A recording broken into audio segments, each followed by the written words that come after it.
果农很忙，真的，一园子金黄饱满的茂谷柑要采收，原来有重重难关要过。台风，第二个太阳，第三个雨水，然后又果实也像现在都一样。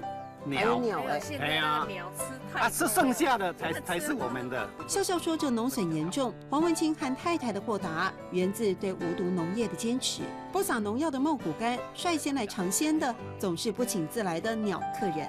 我这边光一年要给鸟吃掉差不多将近2天台斤。 2000台斤。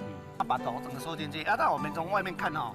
看不到里面没有了，你知道吗？也好好的，啊，结果一过来采的时候，哇，就剩下一个壳在那边而已。注意到了吗？即使这样，黄文清还是带着笑意。他说，至少证明他的茂谷柑无毒健康。见证者还有满园奔跑的鸡，在哪里？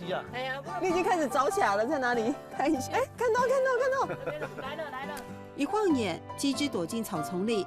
这又是环保的佐证，要维持干净土地，夫妻俩坚持连除草剂都不用。现在除了太虫嘞，哎，按虫哦，要拍啦嘞，虫也太重了，这是杂草太长了。哎，对，哦，拍啦，用砍草机。哦，要除草，还有除草的意思。啊，怎么除？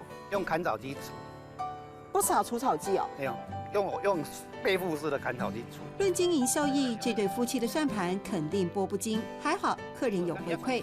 黄文清说，不少人尝过他们的茂谷柑，吃得出不同。他们现在橘子都是只有吃我们家的，外面的都没有在吃。因为一般喷农药的，他们比较不喜欢呐。